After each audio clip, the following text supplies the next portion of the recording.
Tonight, we ask if the state is doing enough to protect a program that hands out nearly $70 million a month. The Supplemental Nutrition Assistance Program, or SNAP, dominated the headlines during the federal government shutdown. 5 investigators have spent weeks looking into the system. And what investigative reporter Kirsten Swanson found has people who rely on SNAP worried about the security of their personal information.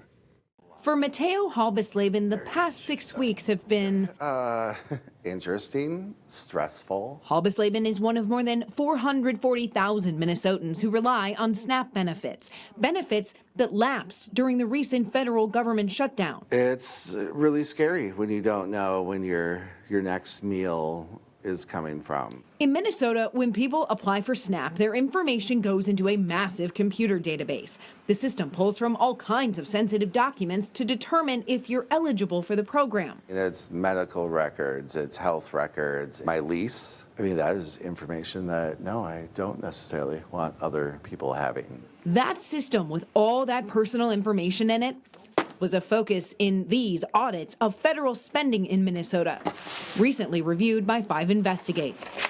Auditors found in 2020 the SNAP computer system did not have a recent risk review or system security plan.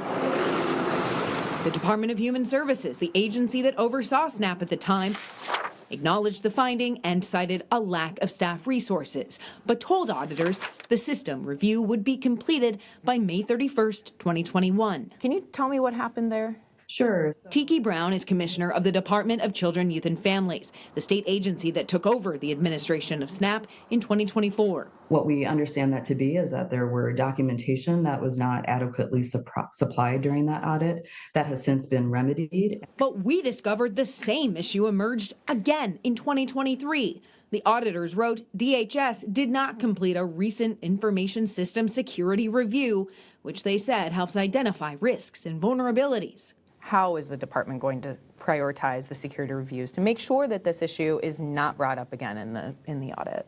Sure. So I will say, obviously, security of our system is incredibly important. Our security plan was reviewed and certified in March of 2024, and our team is currently undergoing the process right now to secure and certify for 2025. That audit states failure to perform regular security reviews could allow security gaps or vulnerabilities of the system to go undetected, which can increase the risk of a security breach or fraud. Those are some pretty serious consequences. Those are absolutely. And so it's all the more critical that we ensure that our security plan is in place, which I'm very happy it is right now. Given the current scrutiny of public assistance programs in Minnesota, what does the state need to do to ensure integrity in these programs? Sure. So we have a really robust quality control system. We, of course, believe in continuous improvement. So anytime there is information shared with us that we need to look at our policies and procedures, we're 100% willing and able to do that. When individuals are found to have fraudulently obtained benefits, the state disqualifies them from the program. But here's what's interesting. According to the state's manual on public assistance programs, a person's first offense bars them for 1 year. The second time, for 2 years. It takes 3 instances of someone committing fraud to be permanently disqualified in this system. Wow. 3 instances in untold fraud. So 3 strikes and you're up, but why not with the first time or second time? This is written into state law. This is how the statute is written for wrongfully obtaining public assistance. And that's what the department told us. That's the process that they follow.